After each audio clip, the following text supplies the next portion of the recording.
സഹോദരി സഹോദരന്മാരെ, കലാസ്നേഹികളെ, നിങ്ങളുടെ എല്ലാ അനുവാദത്തോടെ ഇന്നോളം ചരിത്രകഥയുടെ ഭാഗമായി മാറിയിരിക്കുന്ന നിരവധി കഥകളിലൂടെ ഞാൻ നിങ്ങളുടെ മുമ്പിൽ എത്തിയിരിക്കുകയാണ് തുലാപ്പത്തുമായി. ഇപ്പോൾ നേരം വിളക്കാറായിട്ടില്ല. അപ്പോൾ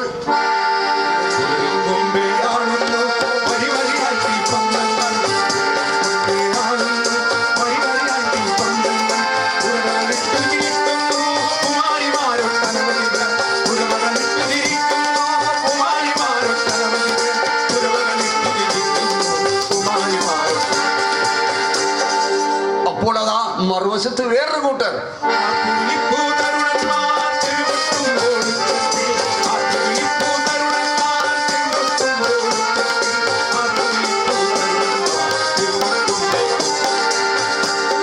കൊച്ചു മുതൽ എല്ലാവരും അങ്ങനെ വന്നിരിക്കുകയാണ് ചാത്തമ്പള്ളി ക്ഷേത്രത്തിലെ തെയ്യത്തെ കാണാൻ. ദാ വരുന്നു തെയ്യം.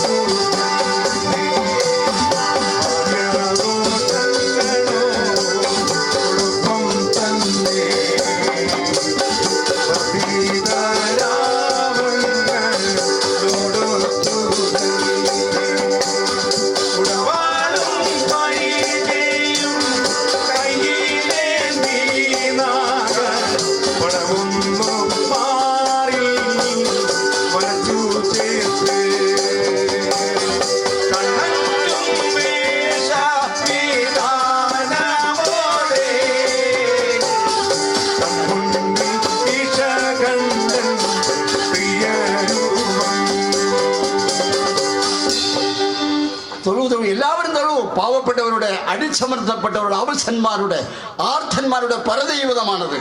ജന്മിനാട് വാഴി ഭരണത്തിൽ മൃഗീയമായി കശാപ്പ് ചെയ്യപ്പെട്ട ഉത്തമനായ ഒരു മനുഷ്യസ്നേഹിയുടെ കഥയാണ് ചാത്തമ്പള്ളി വിഷകണ്ഠന്റേത്. അതെ, അവർ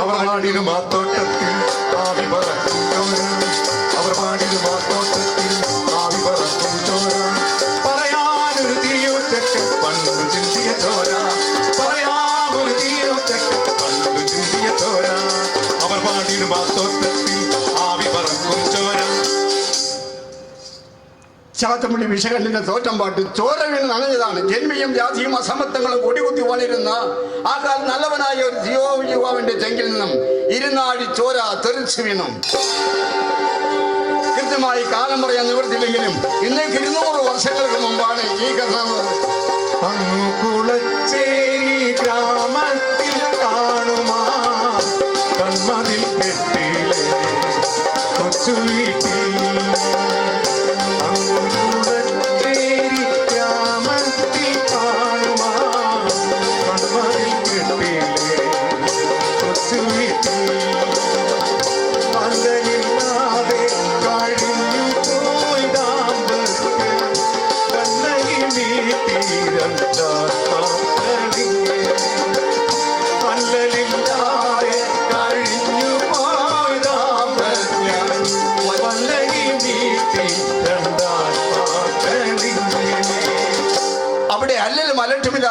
ഇങ്ങനെ കഴിയുന്നു എന്ന് പറയാറില്ല എന്ന മട്ടിൽ ഒരു തീയ കുടുംബം അവിടെ ജീവിക്കുന്നു. ചിറകുഞ്ഞുമേൽ അമ്പു, അയാളുടെ ഭാര്യ ചാത്തമ്പള്ളി മാധി.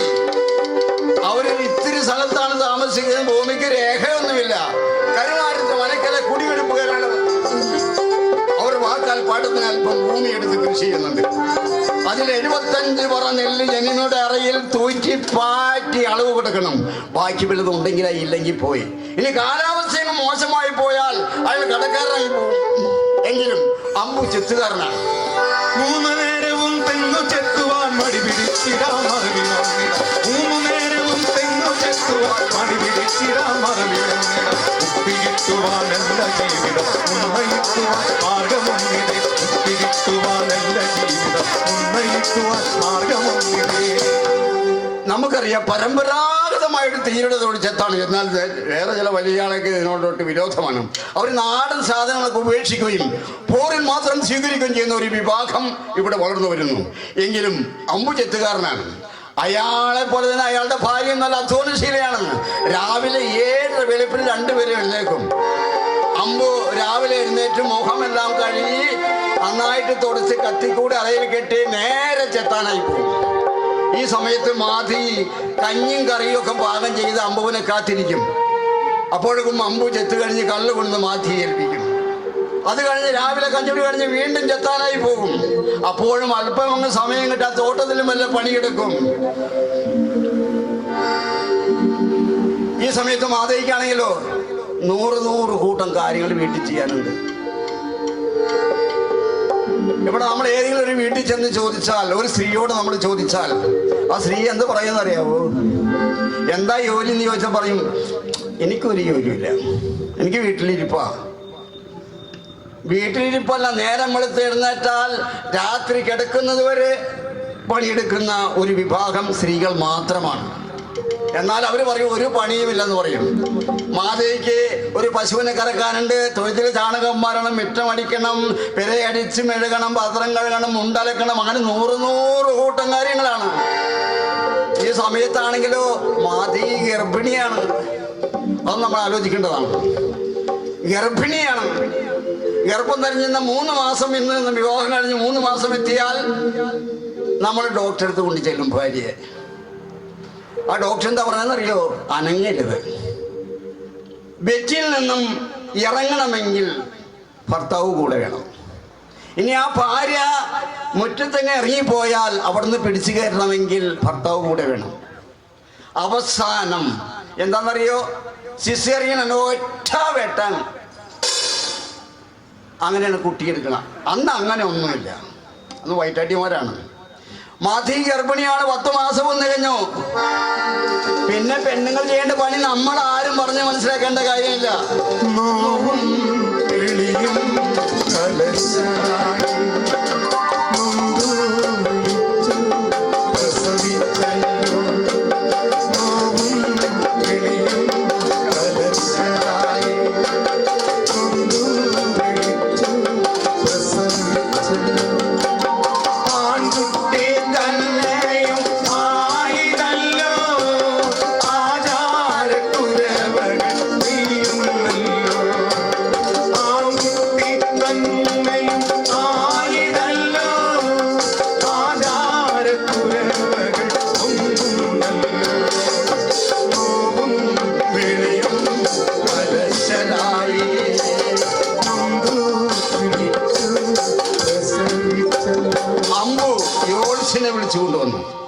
യോത്സ്യം കുഞ്ഞിന് തലക്കുറി എഴുതി കൊടുത്തു. തലക്കുറിയിൽ പറയുന്ന കുഞ്ഞ് വളരെ കാലം ജീവിച്ചിരിക്കുമെന്നാണ്. ഏറിയ കാലം ജീവിച്ചിരിക്കുമല്ലോ, ഏറിയ കരുമല കാട്ടുമല്ലോ. ഏറിയ കാലം ജീവിച്ചിരിക്കുമല്ലോ, ഏറിയ കരുമല കാട്ടുമല്ലോ. എളിയും കീർത്തിയും വർദ്ധിച്ചിടും, കേമനായി തീർന്നിടും മന്നതിൽ. എളിയും കീർത്തിയും വർദ്ധിച്ചിടും, കേമനായി തീർന്നിടും മന്നതിൽ. ഇതിൽ പരം അച്ഛനമ്മർക്ക് സന്തോഷിക്കാൻ എന്ത് വേണം? മാതൃ പ്രസവിച്ച് ഇന്ന് 28-ാം മുഖമാണ്. ഇന്ന് കുഞ്ഞിന് പേരിടുന്ന ദിവസമാണ്. നെല്ലും തേങ്ങയും നിലവിളക്കും കത്തിച്ച് വെച്ച് ഒരു വെറ്റിലെടുത്ത് കുമ്പള കൂട്ടി ഒരു ചെവി അടച്ചു പിടിച്ച് മറ്റേ ചെവിയിൽ പേര് വിളിക്കണം. എന്ത് പേരാണ് വിളിക്കേണ്ടത്? ഒരു നല്ല പേര് വിളിക്കണം. നല്ല പേര് വിളിക്കണമെങ്കിൽ താഴ്ന്ന ജാതിക്കാർക്ക് അന്ന് മേലാളന്മാരുടെ അനുമതിയില്ലാതെ താഴ്ന്ന ജാതിക്കാരുടെ പേരിടാൻ പാടില്ല. എങ്കിലും ആ പേര് വിളി കേൾക്കാൻ വേണ്ടി അവിടെ വന്നിരുന്ന ആൾക്കാരോട് അമ്പു ചോദിച്ചു, എന്തു പേരാ വിളിക്കേണ്ടത്? നിങ്ങളോട് ചോദിച്ചാൽ എന്തു പേരാ വിളിക്കേണ്ടത്? അവർക്ക് ആർക്കോ അഭിപ്രായമല്ല, എല്ലാം അമ്പുവിന്റെ ഇഷ്ടം പോലെ ചെയ്യാം. അങ്ങനെയാണ്. അമ്പു കുഞ്ഞിന് പേര് വിളിച്ചു കണ്ടൻ. അവരെത്ര വാത്സല്യത്തോടെയാണ് അവർ ആ കുഞ്ഞിനെ വളർത്തിക്കൊണ്ടുവരുന്നത്. താലോലം താലോലം താലോലം താമരക്കണ്ണന് താലോലം താലോലം താലോലം താലോലം താമരക്കണ്ണന് താലോലം. ആണത്തു വെച്ചാൽ കുറുമ്പൻ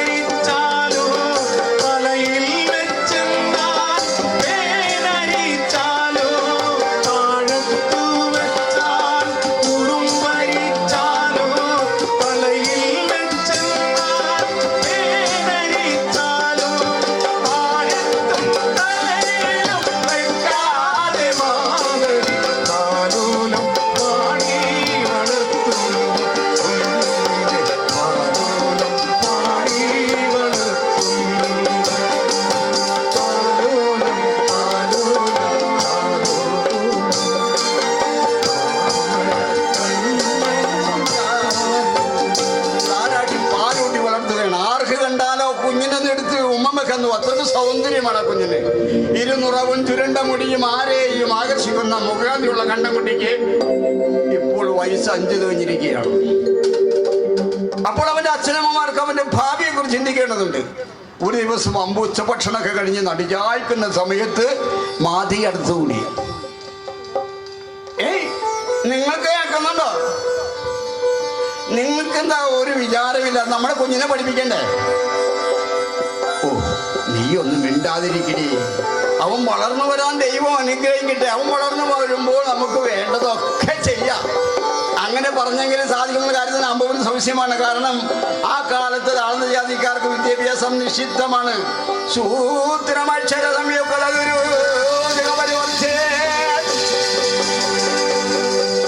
എന്നാണല്ലോ പ്രമാണമുണ്ടാക്കി വെച്ചിരിക്കുന്നത്. നാരായണ ഗുരു, മഹാത്മാ അയ്യങ്കാളി, പണ്ഡിറ്റ് കറപ്പൻ, സഹോദരൻ അയ്യപ്പൻ, കുമാരനാശാൻ, വക്ക മുഹമ്മദ് മൗലവി, കൊയ്യൽ അപ്പച്ചൻ, അങ്ങനെ നിരവധി നവോത്ഥാന നായകന്മാർ വന്ന് ഈ ആദിക്കെതിരെ ഒരു പോരാട്ടം നടത്തിയതിന്റെ ഫലമായിട്ടാണ് എന്തെങ്കിലും ഒരു മാറ്റം ഇവിടെ ഉണ്ടായിട്ടുള്ളത്. എങ്കിലും കുഞ്ഞിനെ പഠിപ്പിക്കണം അവരുടെ അടങ്ങാത്ത ആഗ്രഹമാണ്. എവിടെ കൊണ്ടുപോയി പഠിപ്പിക്കും? എവിടെയും ജാതി കോമരങ്ങളാണ്. അന്നത്തെ പുരോഗമനവാദിയാണ് എഴുത്തച്ഛൻ. അവിടെ കൊണ്ടുപോയി പഠിപ്പിക്കാൻ അവർ തീരുമാനിച്ചു. വസ്തുക്കൾ വേണം.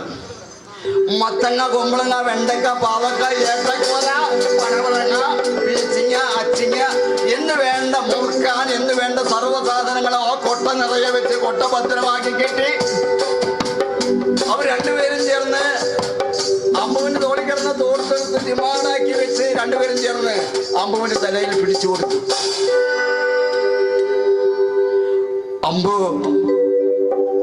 ആ കുട്ടിയെ കൈക്ക് പിടിച്ചുകൊണ്ട് അതാ നടന്നു നീങ്ങുന്നു. എഴുത്തച്ഛന്റെ വീട്ടിലേക്ക് നടക്കുകയാണ്.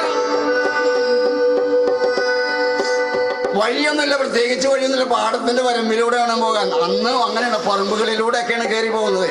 ആർക്കും പ്രശ്നമൊന്നുമില്ല. ഇന്ന് പറമ്പിലൂടെ പോയാൽ പ്രശ്നമാണ്.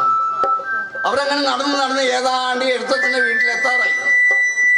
അതാ എഴുത്തച്ഛൻ ആ വീടിന്റെ മുമ്പത്തിന് നിൽക്കുന്നു. അമ്പു ഭാരമേന്തി വരുന്നത് കണ്ട് എഴുത്തച്ഛൻ പെട്ടെന്ന് ഇറങ്ങി വന്ന് ആ കൊട്ട പിടിച്ച് ആ വരാതെ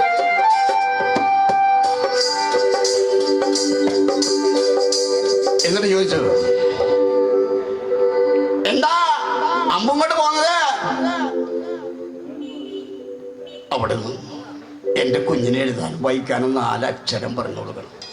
അത് അപേക്ഷിക്കണം. അടിയനും കൊണ്ട് വന്നിട്ട് അടിയന്റെ മകനോട് ശിഷ്യനായി സ്വീകരിക്കണം. എന്ത് ഒരു ഭാഗത്ത് ജന്മിയും ജാതിയും അസമത്വങ്ങളും മറുഭാഗത്ത് നിഷ്കളങ്കരും കുട്ടിയും എന്ത് വേണം? എഴുത്തച്ഛൻ ഒരു നിമിഷം ആലോചിച്ചുകൊണ്ട് പറഞ്ഞു, എന്തുമാകട്ടെ 2-4 അക്ഷരം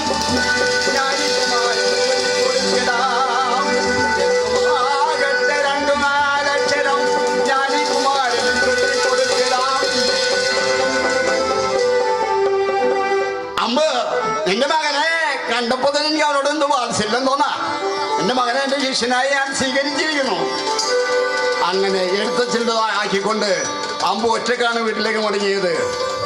പിറ്റേ ദിവസം തന്നെ അവിടെ വിദ്യാഭ്യാസം ആരംഭിക്കുകയാണ്. എന്താണ് വിദ്യാഭ്യാസം? കാവ്യങ്ങൾ, പുരാണങ്ങൾ, ഉപനിഷത്തുക്കൾ, തർക്കം, വ്യാകരണം, ഗണിതം, ഇങ്ങനെ ചരിത്രം പഠിപ്പിക്കുകയാണ്. അവിടെ പാവപ്പെട്ട കുട്ടികൾ മാത്രമല്ല, സവർണ കുട്ടികളും പഠിക്കുന്നുണ്ട്. സവർണ ട്രെയിനിങ് കൊടുത്താണ് കുട്ടികൾ അങ്ങോട്ട് പറഞ്ഞു വിടുന്നത്. നിങ്ങൾ ആശാന്റെ അടുത്ത് ചെല്ലുമ്പോഴേ താഴ്ന്ന ജാതിയിൽപ്പെട്ട കുട്ടികളുടെ അടുത്ത് ചെല്ലുകയെ കളിക്കുകയെ അവരോടൊപ്പം ഇരിക്കുകയും ചെയ്യരുത്. ഇങ്ങനെ ട്രെയിനിങ് കൊടുത്തു വിടുന്നു. അവരങ്ങോട്ട് ചെല്ലുമ്പോൾ കണ്ണൻകുട്ടി എങ്ങാനങ്ങ് ചെന്നിരുന്നാൽ നീ അങ്ങോട്ട് നീങ്ങിരിക്കേ. ഞാനെന്തിനാ നീങ്ങിരിക്കുന്നത്? നിന്നെ തൊട്ടാലേ ഞങ്ങൾ കുളിക്കണം, ഇല്ലെങ്കിൽ ഞങ്ങൾ വീട്ടിൽ കയറില്ലെന്നാ പറഞ്ഞിരിക്കണം.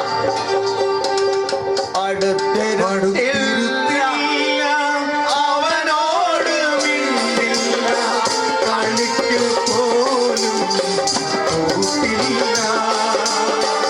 അടുത്തിരുത്തില്ല, അവനോട് മിണ്ടില്ല, കളിക്കു പോലും കൂട്ടില്ല. ഇതൊന്നും കാണാതെ കരയുമവൻ പല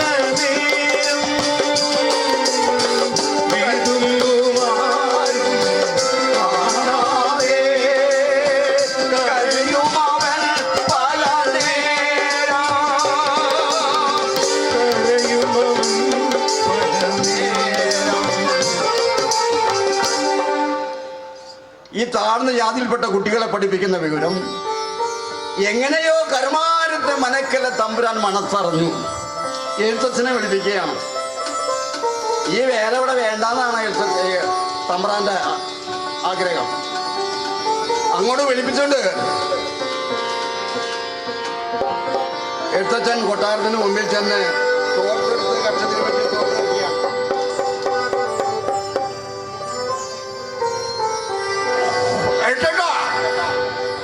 അടിയാൽ ഓക്കെ രക്ഷയാവുന്നുണ്ട് കേട്ടോ. തിരുമനസ്സുകൊണ്ട് മനസ്സിലായില്ല. മനസ്സിലാവൂല എന്നാ തുടങ്ങിയ ഈന ജാതിക്കാരെ പഠിപ്പിക്കുന്ന വിദ്യ എന്താ അവിടെ വല്ല തെറ്റുണ്ടോ? അയ്യോ അങ്ങനെ ഒന്നും പറയരുത്. എഴുതാനും വായിക്കാനും 4 അക്ഷരം പറഞ്ഞു കൊടുക്കണമെന്ന് പറഞ്ഞേ കാല് പിടിച്ചു പോ. വേണ്ട ഈ അടവൊന്നും വേണ്ട. തീണ്ടിലും തൊടിയിലും വേണ്ടി നിൽക്കുന്നത് അത്ര നന്നാവില്ല. ഓർമ്മ വെച്ചോ. നിങ്ങൾ നോക്കേ ഇപ്പൊ പൊയ്ക്കൊന്നല്ല. മേലാലി പഠിപ്പറകൾ കാലത്ത് കുറ്റര് തീണ്ടി തൊട്ട് നടക്കുന്ന പശകൾ മുറിക്ക് തുപ്പി എഴുന്നതിന്റെ മുഖത്ത് ചോര തുള്ളികൾ പോലെ തെറിച്ചു വീണു. കേവലം ഒരു താഴ്ന്ന ജാതിക്കാരനെ എഴുതാനും വായിക്കാനും 4 അക്ഷരം പറഞ്ഞു കൊടുക്കുന്നു കേട്ടപ്പോൾ ആഠ്യത്തിന്റെ കണ്ണു കുളിച്ചു വന്നു. എങ്കിലും മിടുക്കും സൗന്ദര്യവും കോർത്തുനിക്കുക കണ്ടം കൂട്ടി നാട്ടുകാരുടെ കണ്ണിന് ഉണ്ണിയായി വളരുകയാണ്. അവന്റെ ഗുരുക്കൾ പറഞ്ഞു നടക്കുക അപ്പോൾ മനസ്സിലാക്കാനുള്ള കഴിവുള്ള കുട്ടിയാണ്. അറിവുകൾ ഉൾക്കൊള്ളാം അവനതി സാമർത്ഥ്യം അത് പകരാൻ ഗുരുവിനും അപാര താല്പര്യം. അറിവുകൾ ഉൾക്കൊള്ളാം അവനതി സാമർത്ഥ്യം അത് പകരാൻ ഗുരുവിനും അപാര താല്പര്യം. അറിവുകൾ ഉൾക്കൊള്ളാൻ എല്ലാം പഠിച്ചു കഴിഞ്ഞപ്പോൾ വീണ്ടും കണ്ണൻകുട്ടിക്ക് ഉയർന്നു പഠിക്കണമെന്ന് താല്പര്യം എഴുത്തച്ഛൻ്റെ അടുത്ത് പ്രകടിപ്പിച്ചു. എഴുത്തച്ഛൻ അമ്പുവിനെ വിളിച്ച് കൂടി തീരുമാനിച്ചു. അമ്പോ നിന്റെ മകനെ എനിക്ക് അറിവുള്ളതെല്ലാം ഞാൻ അവനെ പഠിപ്പിച്ചു കഴിഞ്ഞു. ഇനിയും അവന് പഠിക്കണമെന്നാ താല്പര്യം. അമ്പുവിന്റെ അഭിപ്രായം എന്താ? അടിയനൊന്നും അറിയില്ല. അടിയന്റെ കുഞ്ഞിനെ ഇവിടുത്തെ പാദങ്ങളിൽ ഏൽപ്പിച്ചതാ. എന്ത് പഠിപ്പിക്കണം എവിടെ പഠിക്കണം ഒന്നും അടിയനറിയില്ല. എല്ലാം ഇവിടുത്തെ ഇഷ്ടം പോലെ. ശരിയാണ്. എന്നെ പോലെ തന്നെ അല്പം പുരോഗമനവാദിയാണ് ചിണ്ടൻ കുരുക്കൾ. പരിപ്പങ്കടവത്തുള്ളതാ. വളപട്ടണം പുഴയുടെ ഉപരിഭാഗത്തിരിക്കൂർ ശാഖയുടെ തെക്കേക്കരയിലാണ് മരപ്പട്ടൻ ചെണ്ടക്കറുകളുടെ ഭവനം. ആ തറവാടിന് പറയുവാനുണ്ടത്രേ പോരാളിമാരുടെ വീരചരിതങ്ങൾ. ആ തറവാടിന് പറയുവാനുണ്ടത്രേ പോരാളിമാരുടെ വീരചരിതങ്ങൾ. നിലവറക്കുള്ളിലെ പരിചകൾ കുറുമികൾ ഓതുവാനുണ്ടത്രേ സാഹസ്യഗാഥകൾ. നിലവറക്കുള്ളിലെ പരിചകൾ കുറുമികൾ ഓതുവാനുണ്ടത്രേ സാഹസ്യഗാഥകൾ. ആ തറവാടിനു പറയുവാനുണ്ടത്രേ പോരാളിമാരുടെ വീരചരിതങ്ങൾ. അങ്ങനെ ഒരു ദിവസം എഴുത്തച്ഛനും അമ്പുവും കൂടി കണ്ടൻകുട്ടിയെ പരിപ്പങ്കടവത്തേക്ക് കൊണ്ടു ചെല്ലുകയാണ്. അവരങ്ങോട്ട് ചെല്ലുമ്പോൾ അതാ അവരാ ഭൂമുഖത്ത് എന്ന് കൈകൂപ്പി നിന്നു. അവിടെ ഗുരുക്കളും ശിഷ്യന്മാരിരിക്കുന്ന അവിടെ ഒരു ശാസ്ത്ര പഠന ക്ലാസ്സാണ് നടക്കുന്നത്. എഴുത്തച്ഛനെ മുൻകൂട്ടി ഗുരുക്കൾക്കറിയാം. അതുകൊണ്ട് ഗുരുക്കൾ അവിടെ നിന്ന് എഴുന്നേറ്റ് വന്നു.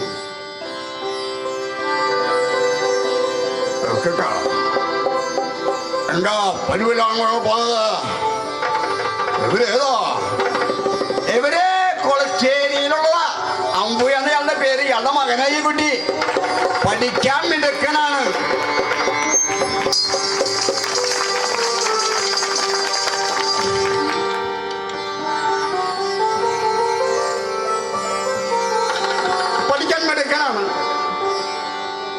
ഇത് പറഞ്ഞു തീരുന്നോടെ തൊഴുതോ പിടിച്ചൊരു കയ്യോട് കണ്ട ഗുരുവിന്റെ പാദത്തിൽ വീഴുന്നുണ്ട്. തൊഴുതു പിടിച്ചൊരു കയ്യോട് കണ്ട ഗുരുവിന്റെ പാദത്തിൽ വീഴുന്നുണ്ട്.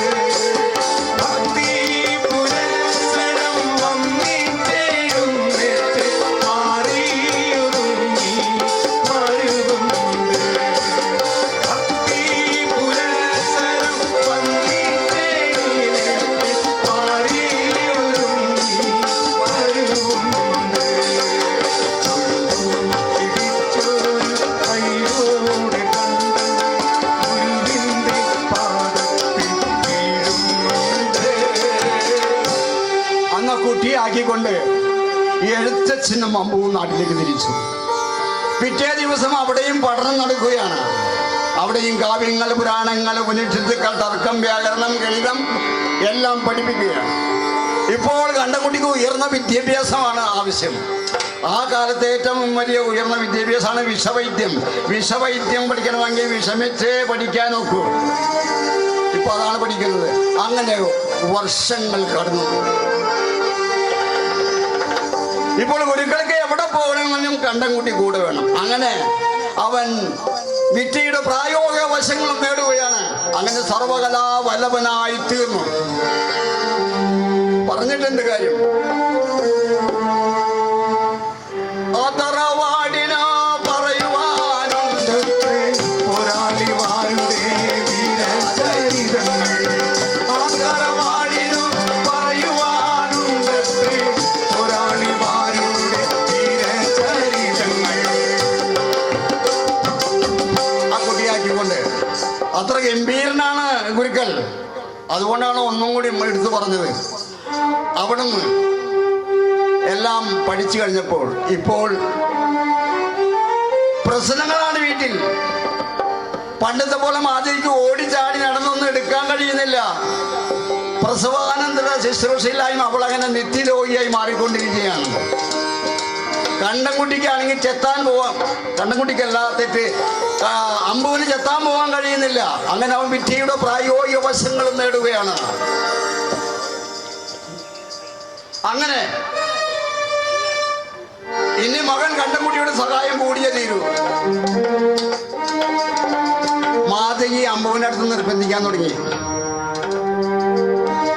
ഏയ്, നിങ്ങളെയൊന്നും അവനെ വിളിച്ചുകൊണ്ടുവരുന്നേ.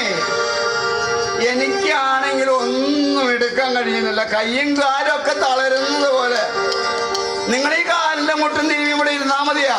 നിങ്ങളവനെ പോയി വിളിച്ചുകൊണ്ട് വരുന്നേ. ഇങ്ങനെ മാധി നിർബന്ധിച്ച് ഒരു ദിവസം അമ്പ് പരിപ്പങ്കടത്തേക്ക് ചെല്ലുകയാണ്. അവിടെ അങ്ങനെ ചെല്ലുമ്പോൾ അതാ ഗുരുക്കളും ശിഷ്യന്മാരും ഇരിക്കുന്നു. ഗുരുക്കളുടെ തൊട്ടടുത്തായി കണ്ടംകുട്ടി. അവിടെ ഒരു പഠന ക്ലാസ്സാണ് നടക്കുന്നത്. വേഗം അമ്പുവിനെ കണ്ടപ്പോൾ കണ്ടംകുട്ടി അവിടെ നിന്ന് എഴുന്നേറ്റ് വന്നു.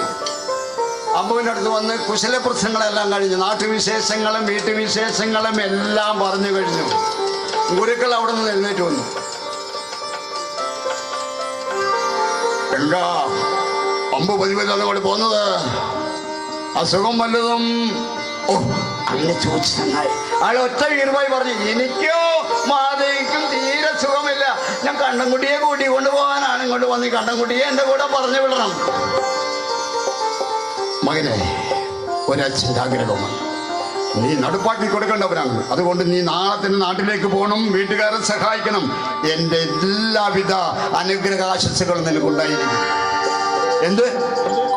പുത്രനൊരു ശേഷം തന്നെ പഠിപ്പിച്ച് വളർത്തിയെടുത്ത ഗുരുക്കളിൽ നിന്ന് വിട്ടാൽ നൽകണം. അത് ഗുരുവരൻ തന്നെ തന്നോട് പറയുകയോ? കണ്ടംകുട്ടി ഇടിവെറ്റേക്ക് വെക്കുകയാണ്.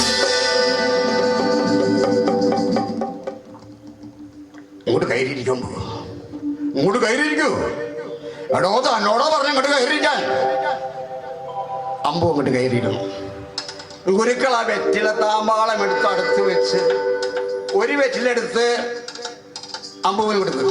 ഒരു വെറ്റില അതിൻ്റെ തണ്ടെല്ലാം കിള്ളിക്കളഞ്ഞ് അതിൻ്റെ വാല് നുള്ളി 3 പ്രാവശ്യം തലക്ക് ചുറ്റി ഊതി ദോഷമെല്ലാം പുറപ്പെട്ടു കളഞ്ഞു.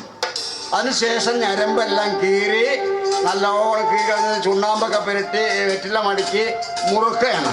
മുറുക്കുന്ന നേരത്താണ് അടക്ക തീർന്നു പോയ കാര്യം പറഞ്ഞു. വേഗം കണ്ടംകുട്ടി പെട്ടെന്ന് ആ വീടിന്റെ വടക്കേ ഭാഗത്തേക്ക് ചെല്ലുകയാണ്. അടക്കാമരത്തിനടുത്ത് ചെന്ന് തൊട്ട് തൊഴു നിൽക്കുകയാണ്. തൊട്ട് 10 അടി പിന്നോട്ട് മാറി. അല്പം കഴിഞ്ഞപ്പോൾ ആ അടക്കാമരത്തിനെല്ലാം മെല്ലെ മെല്ലെ മെല്ലെ ചാഞ്ഞു വരുന്നു. വളരെ വിനയത്തോടെ അടക്ക പറിച്ചെടുത്തു. അത് കഴിഞ്ഞപ്പോൾ അടക്കാമരത്തെല്ലാം മെല്ലെ മെല്ലെ മെല്ലെ ഉയർന്നു പോകുന്നു. പൂർവ്വസ്ഥിതിയെ പ്രാപിച്ചു.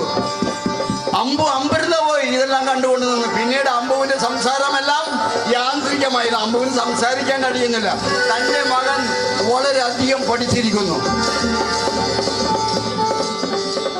പിറ്റേ ദിവസം തന്നെ അമ്പത് പറഞ്ഞിട്ട് വീട്ടിലേക്ക് വന്നു. പിറ്റേ ദിവസം തന്നെ കണ്ടംകുട്ടി നാട്ടിലേക്ക് തിരിച്ചു. വീട്ടിൽ വന്നപ്പോൾ മാതയ്ക്ക് സുഖമില്ല. അമ്പുവിന് ചെത്താൻ പോകാൻ കഴിയുന്നില്ല. ഇനി ചെത്ത് പഠിക്കണം, അത് കഴിഞ്ഞിട്ട് വിവാഹം ചെയ്യണം. വിവാഹം ചെയ്യാൻ പെണ്ണെവിടെ നിന്നാണ്? പരശ്ശിനിക്കടവ് കാണിച്ചാൽ എന്ന സ്ഥലത്ത് അപ്പയുടെ വീട്ടിൽ 3 മക്കളാണ്. അപ്പക്ക് ചെത്താണ് തൊഴിൽ. മൂത്തത് ചീരു, രണ്ടാമത്തരാണ്, മൂന്നാമത്തൊരു പെണ്ണ്. ചീരുവിന് വയസ്സ് 16-17 നടപ്പാണ്. അത്ര അഴകൊത്ത പെണ്ണാണിത്. അഴകാർന്ന പല്ലും അഴകാർന്ന ചുള്ളും അതിലും അഴകാർന്ന പല്ലും അഴകാർന്ന ചുണ്ടും അതിലും മനോഹരം. അവരാ പെണ്ണിനെ ഉറപ്പിച്ചു വെച്ചിരിക്കുകയാണ്. കണ്ടംകുട്ടി ചെത്തെല്ലാം പഠിച്ചു കഴിഞ്ഞ് ഇനി വിവാഹം ചെയ്യണം. മണവാള വേഷം ധരിപ്പിച്ച് കണ്ടംകുട്ടിയെ കൊണ്ട് പരശ്ശിനിക്കടവിലേക്ക് ചെല്ലുകയാണ്. അവരങ്ങോട്ട് ചെല്ലുമ്പോൾ ആ പന്തൽ നിറയെ ജനങ്ങൾ തിങ്ങിക്കൂടി നിൽക്കുകയാണ്. അത് അവിടെ മാത്രമല്ല, എവിടെയും അങ്ങനെയൊക്കെ തന്നെയാണ്. ആൾക്കാർ കല്യാണം കാണാൻ ഇഷ്ടംപോലെ ആളുകളോട്. പക്ഷേ ഇവിടെ വ്യത്യാസമുണ്ട്. താലികെട്ടും സ്ത്രീധനമൊന്നുമില്ല കണ്ടംകുട്ടിക്ക്. അത് കാണാനാണ് ആൾക്കാർ കൂടിയിരിക്കുന്നത്. പ്രകൃതിയിൽ നിന്ന് കെട്ടുന്ന പൂക്കൾ ഉപയോഗിച്ച് മാലയിലാക്കിയാണ് കണ്ടംകുട്ടി വിവാഹം നടത്തുന്നത്.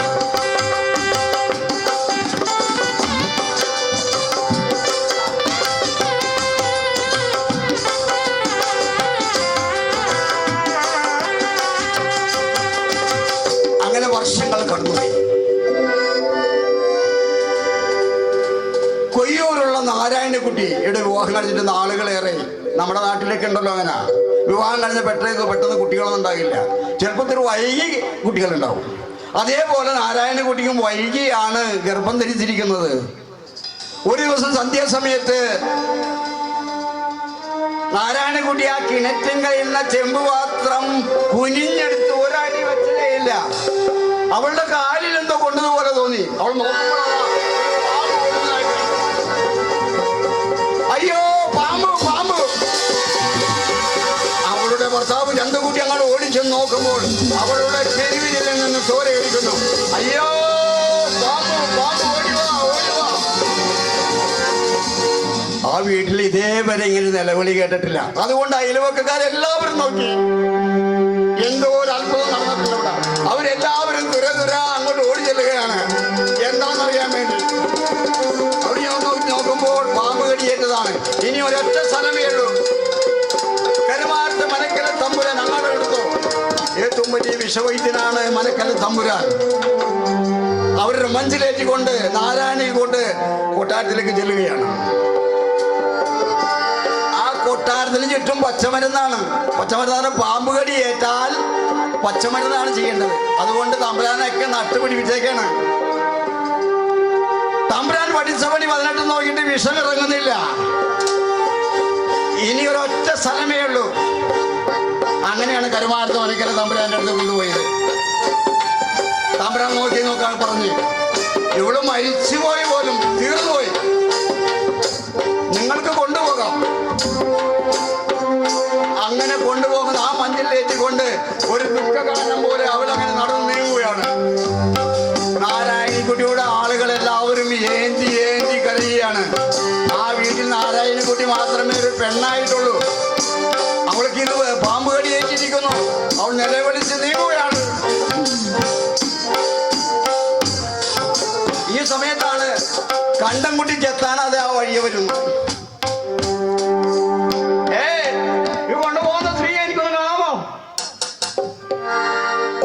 ഇനി അവൻ കാണാത്ത കുഴപ്പമാണ്. ഏറ്റവും വലിയ വിഷവൈദ്യം കണ്ടു, എന്നിട്ട് രക്ഷപ്പെട്ടില്ല. എന്നാൽ പിന്നെ ഈ പാവപ്പെട്ടവൻ, താഴ്ന്ന ജാതിക്കാരൻ, നിങ്ങൾ അങ്ങോട്ട് നടക്കുന്നേ.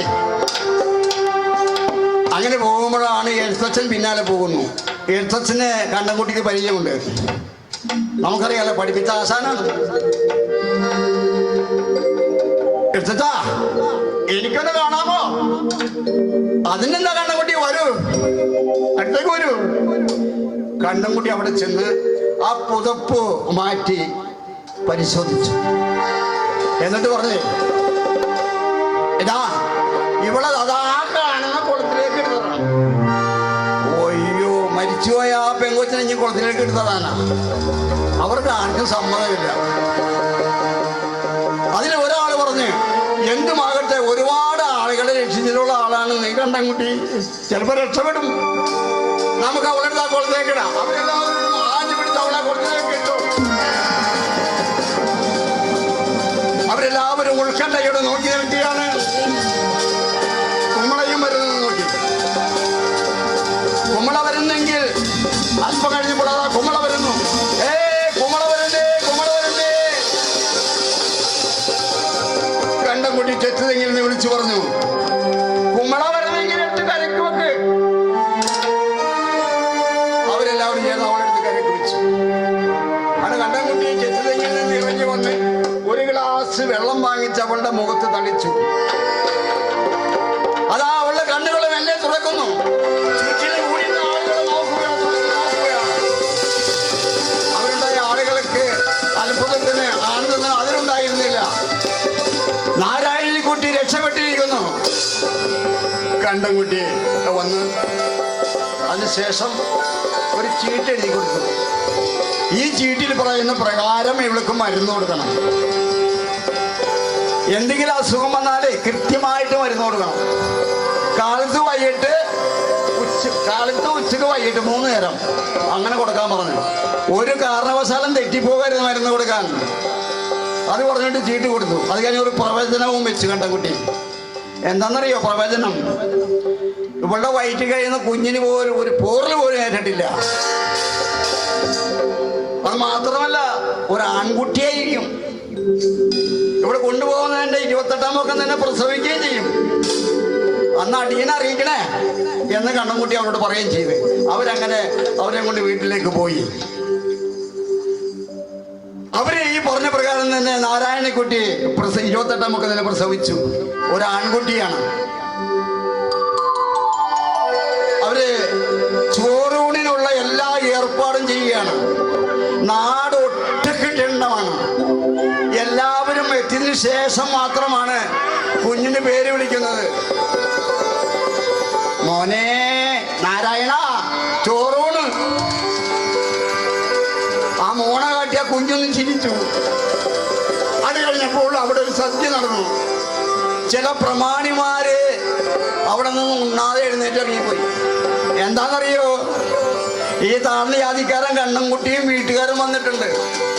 അതുകൊണ്ട് ചില പ്രമാണിമാർ അവിടെ നിന്ന് എഴുന്നേറ്റ് പോയി, ഉണ്ണാതെ എഴുന്നേറ്റ് നടന്നു. പക്ഷെ ആ സത്യമെല്ലാം അവിടെ നടന്നു കഴിഞ്ഞപ്പോൾ താക്കോല്, ഒരു പുതിയ വീട് പണി കഴിപ്പിച്ചിട്ടുണ്ടായിരുന്നു, അതിന്റെ താക്കോല് അവിടെ വെച്ച് കണ്ണൻകുട്ടിക്ക് കൈമാറുകയാണ്.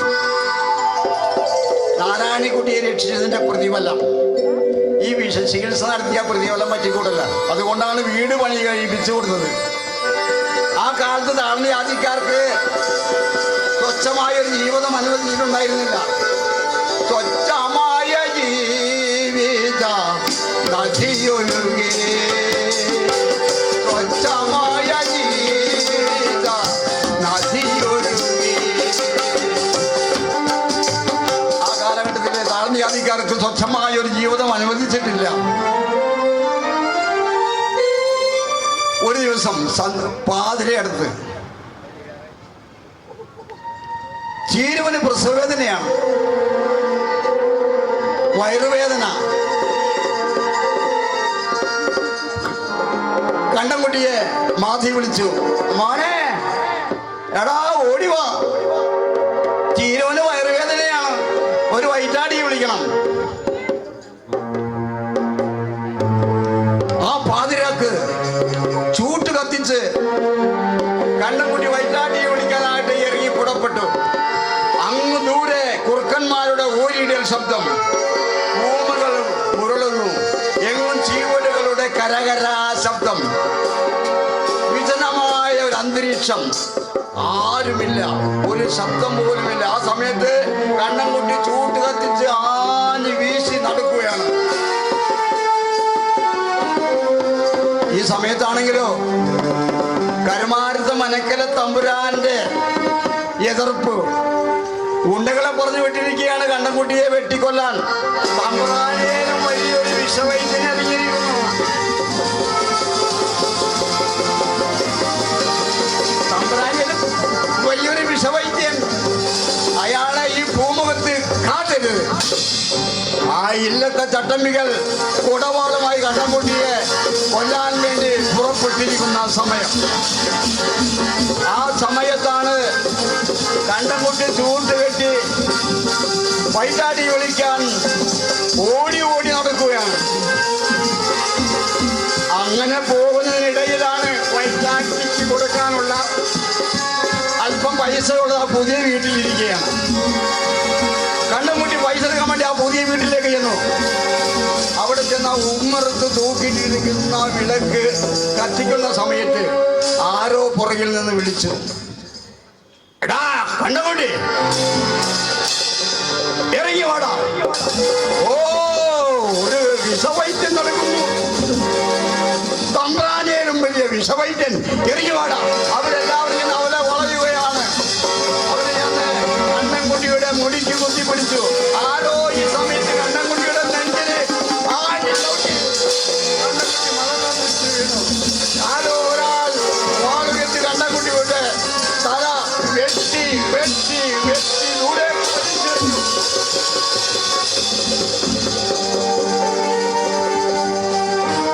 അവിടെ കണ്ണൻകുട്ടിയെ രക്ഷിക്കുന്ന ആരും ഉണ്ടായിരുന്നില്ല. ഒരു കുഞ്ഞു പോലും ഇല്ലാത്തൊരു അന്തരീക്ഷം. അവിടെ ഇട്ടാണ് കണ്ണൻകുട്ടിയെ വെട്ടിക്കൊന്നത്. കണ്ണൻകുട്ടിയെ കാണാനില്ല. പിന്നെയും നേരം വൈകി മാതയ്ക്ക് സംശയമായി, എന്നെ തമ്പ്രാൻ പണി പറ്റിയിരിക്കുന്നു. കാലൻ കോഴികൾ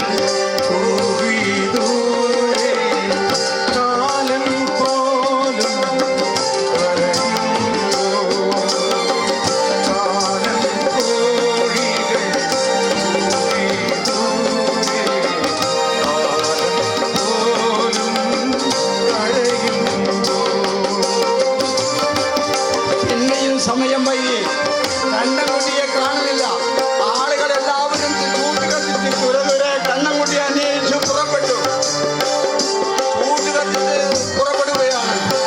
കണ്ണൻകുട്ടിയെ തിരക്കാൻ ചെല്ലുമ്പോൾ അതാ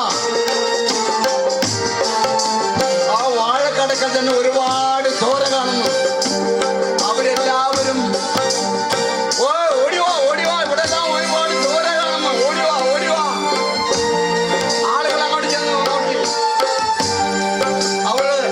കണ്ണൻകുട്ടിയുടെ ശിരസറ്റ ശരീരം. മാതയ്ക്ക് മനസ്സിലായി, എന്റെ മകൻ, എന്റെ പൊന്നുമോനെ,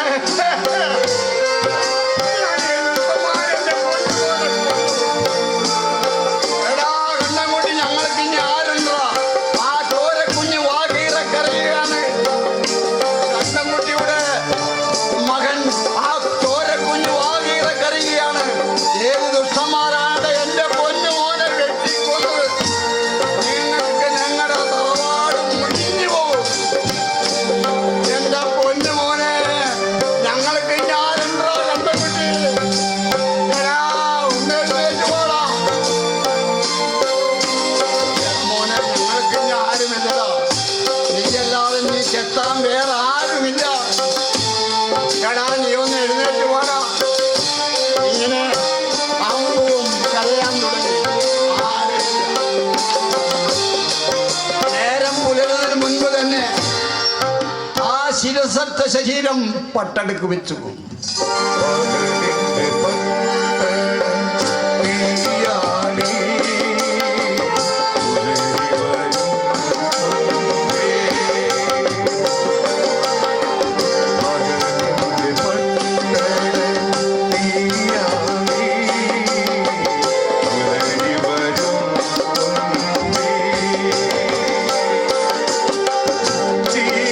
ചീരിപ്പൊട്ടിയ കനലുകൾ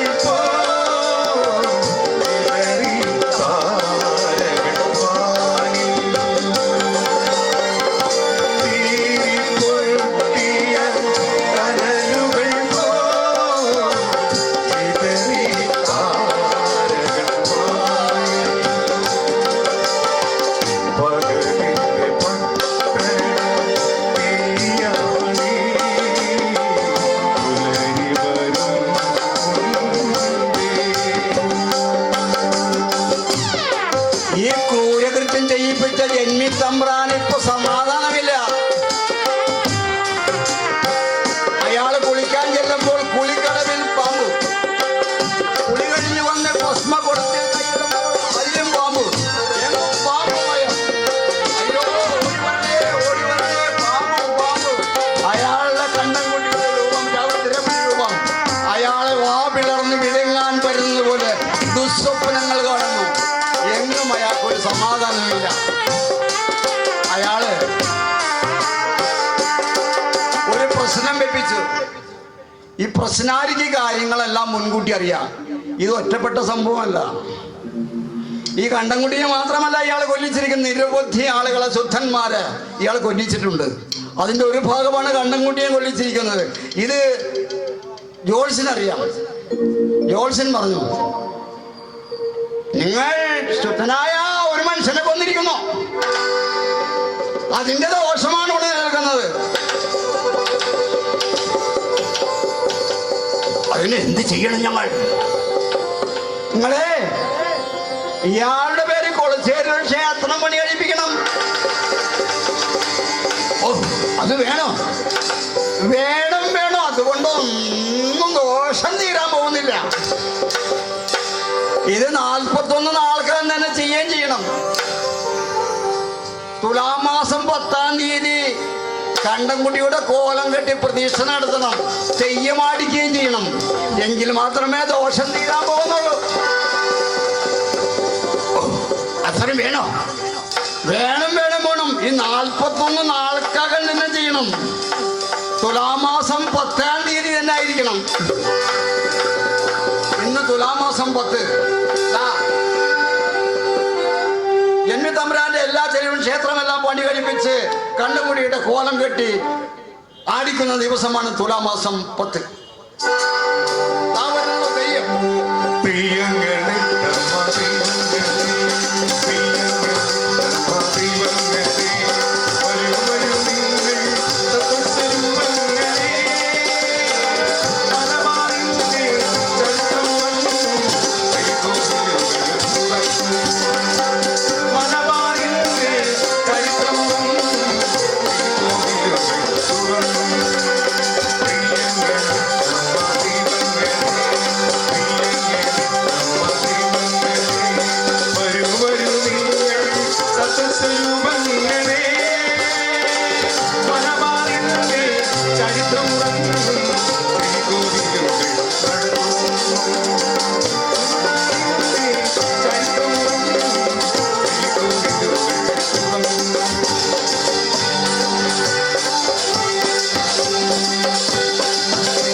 ഈ കഥ ഇന്നിവിടെ പൂർണ്ണമാകുന്നു.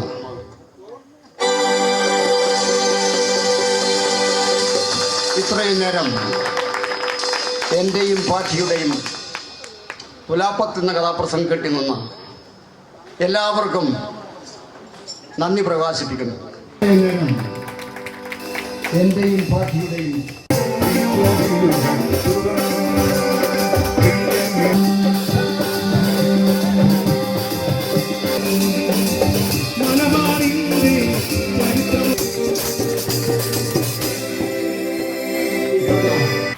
Tadi,